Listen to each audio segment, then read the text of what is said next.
உங்கள் favourite TV ஷோக்களை இனி miss பண்ண தேவையில்லை. ZEE5 இல் முற்றிலும் இலவசமாக காணுங்கள். இங்கேயும் எப்பொழுதும். என்னடி இன்னும் அப்பா மேல கோவம் குறையலையா? இல்ல கோவமே போலையா? ஏ பாவண்டி அவரு ஏதோ ஒரு வேகத்துல அவர் யோசிக்க போய் இன்னைக்கு இப்படிலாம் ஆயிடுச்சுன்னு குழந்தை மாதிரி அழுதுட்டு இருக்காரு. அதுக்காக அப்படியெல்லாம் பண்ணலாமா? தப்புதாண்டி. ஆனா என்ன பண்ண முடியும் சொல்லு? அவரு எப்பவும் போல தான் செஞ்சது சரின்னு நினைச்சிட்டு இருந்தா நாம அவர் மேல கோவப்படுறதுக்கு நியாயம் இருக்கு.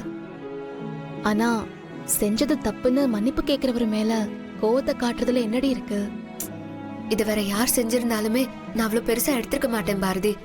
அவரு என் அப்பாடி. அவரு மேல நான் வச்சது சாதாரணமான பாசம் இல்ல, அது ஒரு பைத்தியக்காரத்தனம். அவரு என்ன சொன்னாலும் நான் நம்பினேன் தெரியுமா? அவரு என்ன செஞ்சாலுமே நான் அவர் கூடவே இருந்தேன். இங்க பாரு, உன் வேதனை எனக்கு புரியாம இல்ல. ஆனா ஒரு விஷயம் முடியும்னு நினைக்கும் போது அத ஓரம் கட்டுறது எவ்வளவு பெரிய தப்பு தெரியுமா? விட்டுலாண்டி. எப்படி விட சொல்ற? எப்படி உன்னால ஈஸியா எடுத்துக்க முடியுது? அவரை எப்படி முதல்ல உன்னால மன்னிக்க முடியுது? அவரு என்ன மட்டுமா தப்பா பேசினாரு? உன் புருஷனையும் தானே பேசினாரு. நீ என்னோட ஆண்டாள், அவரு என்னோட ஆதி. உங்களை பத்தி எனக்கு தெரியும்டி. உங்க அப்பா மட்டும் இல்ல, இந்த ஊரே வந்து உங்களை பத்தி தப்பா சொன்னாலும் நான் நம்ப மாட்டேன். ஏண்டி என் மேல உனக்கு அவ்வளோ நம்பிக்கையா? இருக்காதா? நீ என் ஃப்ரெண்டுடி. உன்னை நம்பாம நான் வேற யாரை நம்புவேன்? உனக்கு ஒரு விஷயம் சொல்லவா?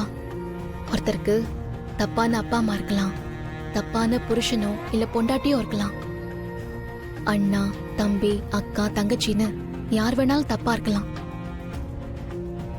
ஆனா அந்த ஒருத்தருக்கு நல்ல நட்பு மட்டும் கிடைச்சா போதும். அப்படி கிடைச்சிட்டா அந்த எல்லா தப்பும் சரியாயிடும்டே. நீ யோசிச்சு பாரு, எனக்கு மட்டும் நீ ஃப்ரெண்டா இல்லாம இருந்திருந்தா உன்னை தேடி நான் இவ்வளவு தூரம் வந்திருப்பேனா? திரும்பவும் எனக்கு ஆதி கிடைச்சிருப்பாரா? நான் நம்ம ஃப்ரெண்ட்ஷிப்பை மட்டும் சொல்லல, ஆதியும் அழகருமே அப்படித்தானே. ஆதி அழகரை தேடி வரும்போதானே அவரால் என்ன பார்க்க முடிஞ்சது? நமக்கு தெரிஞ்சோ தெரியாமலோ நமக்கு நல்லது செய்யற ஒரே ஒரு உறவு ஃப்ரெண்ட்ஸ் மட்டும்தான். நீ சொல்றதெல்லாம் கரெக்ட் தான் பாரதி. இதே இடத்துல வேற யாராவது இருந்திருந்தா உன்ன மாதிரி பேசிருக்க மாட்டாங்கல்ல. என்ன பண்றது, எதிரில இருக்கிறது என் ஆண்டாளாச்சே. எப்படி நான் சந்தேகப்படுவேன்? நான் உங்ககிட்ட ஒண்ணு கேட்கணும். என்ன என்ன கேட்கணும்? இல்ல சார், எனக்கு முன்னாடி எத்தனை பேரை லவ் பண்ணீங்கன்னு எனக்கு தெரியணும். என்ன பாரதி, ஆண்டாள் வீட்டில் வச்சு என் புருஷன் சுத்த தங்கம், நான் சந்தேகமே பட மாட்டேன்னு சொன்னீங்க. இப்போ என்னடான்னா என்னையே சந்தேகப்படுறீங்க? ஐயோ சந்தேகம்லாம் இல்ல, எனக்கு தெரிஞ்சுக்கணும் போல இருக்கு. எத்தனை பேரை தாண்டி என் தங்கம் எனக்கு கிடைச்சிருக்குன்னு எனக்கு தெரிய வேண்டாமா? நீங்க வேற சும்மா இருங்க பாரதி, அப்படியெல்லாம் ஒருத்தியும் இல்லை. சும்மா நடிக்காதீங்க சார், சொல்லுங்க. மொக்கையா இருக்கிற பசங்களுக்கே 3-4 லவர் இருக்கும் போது நல்லா அமுல் பேபி மாதிரி இருக்கீங்க. உங்களுக்கு ஒரு லவர் கூட இல்லாம இருந்திருக்கும்? ஐயோ சத்தியமா இல்லைங்க. 1000 பேர் முன்னாடி நின்று அசால்ட்டா 3 மணி நேரம் பிசினஸை பத்தி பேசுவேன். ஆனா ஒரு பொண்ணை பார்த்து பேசணும்னு நினைச்சாலே என் கால்லாம் நடங்கும். ஆக்சுவலா நான் இந்த ஒரு விஷயத்துல மட்டும் ரொம்ப வீக்குங்க. ஏ ஃப்ராடு, இந்த பொய் சொல்ற வேலையெல்லாம் என்கிட்ட வச்சுக்காதீங்க. உண்மையை சொல்லுங்க. சொல்லுங்க.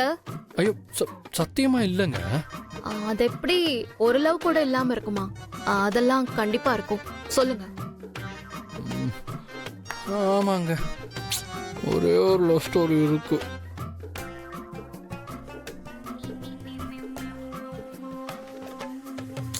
அவங்களதான் நான் முதல்ல லவ் பண்ணேன். யார் அந்த பொண்ணு? யாருன்னு சொல்றதை விட அவங்க எப்படி இருப்பாங்கன்னு சொல்றேன், கேளுங்க.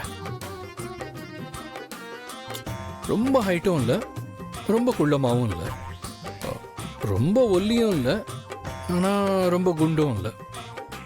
அவ்வளோ கலர் இல்லை, ஆனால் அதே நேரம் கலர் கம்மியாகவும் இல்லை. புடவை கட்டினா அப்படியே அந்த மடிப்பும் அந்த வனப்பும் கண்ணில் ஒத்திக்கிற மாதிரி இருக்கும். பாரதி அவங்க சிரிக்கும் போது கூட அவ்வளோ அழகா இருக்க மாட்டாங்க.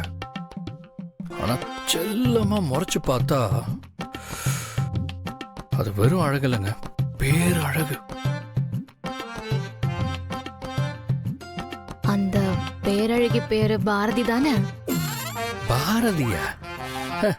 ஹலோ, நான் உங்களெல்லாம் சொல்லல. நான் முதல்ல லவ் பண்ண அந்த பொண்ணை சொன்னேன். வேற ஒருத்தியா? யார் அவ? திவ்யா, என் கூட ஃபாரின்ல படிச்ச பொண்ணு. நம்ம ஒரு பொண்ணு தான், ஆனா இப்போ அங்கேயே செட்டில் ஆயிட்டாங்க. எப்பவுமே மாடர்ன் ட்ரெஸ்ல தான் வருவாங்க. ஒரே ஒரு நாள் உங்களை புடவையில பார்க்கணும்னு சொன்னேன், அவ்வளவுதாங்க. அன்னையிலிருந்து டெய்லி எனக்காக புடவையே கட்டிட்டு வருவாங்க. அதெல்லாம் கோல்டன் டேஸ், திரும்பலாம் கிடைக்காது. என்னவோ நீங்க ஃபீல் பண்ணி பேசுறத பார்த்தா ரொம்ப லவ் பண்ணிருப்பீங்க போல. ஆமா,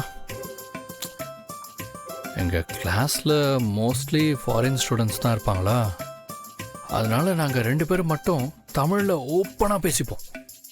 யாருக்கும் நாங்க என்ன பேசுறோம்னு கூட புரியாது.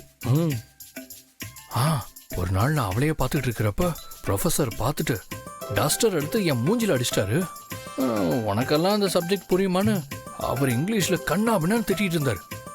நான் உடனே வேகமா போனேன், சாக் பீஸை எடுத்து கட கட கட கட கடன்னு அந்த சப்ஜெக்டை எழுதி விட்டேன்.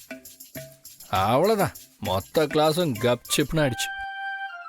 மறுபடியும் என் இடத்துல வந்து உட்காந்துட்டு நான் அவளையே பார்க்க ஆரம்பிச்சிட்டேன். மாவன லவ் ஸ்டோரி சொல்ல சொன்னா காதல் கொண்டேன் தனுஷ் ஸ்டோரியா சொல்ற? எத்தனை லவ் வந்தாலும் ஃபர்ஸ்ட் லவ் தானே. ஆமா ஆதி, எனக்கும் காலேஜ் படிக்கும்போது அப்படி ஒரு லவ் இருந்துச்சு. நிஜமாவா? காலேஜ்ல. ஐயோ, காலேஜே அவனை சைட் அடிக்கும், ஆனா அவன் என்னதான் சைட் அடிப்பான். என் பின்னாடி பைத்தியம் மாதிரி சுத்துவான். ஆரம்பத்துல அவனை நான் சுத்த விட்டேன், ஆனா அவனோட உண்மையான லவ் தெரிஞ்சதும் நான் ஓகே சொல்லிட்டேன். பொய் சொல்லாதீங்க பாரதி, அப்படிலாம் உங்களுக்கு எந்த லவ் ஸ்டோரியும் இருக்காது. பொய் தான் சொல்றீங்க, நீங்க வெறுப்பு ஏத்துறீங்க. ஐயோ நிஜமா ஆதி? அவன் பேரு கௌதம். ஜீ5 ஆப்பை டவுன்லோட் செய்து அனைத்து எபிசோடுகளையும் இலவசமாக பாருங்க.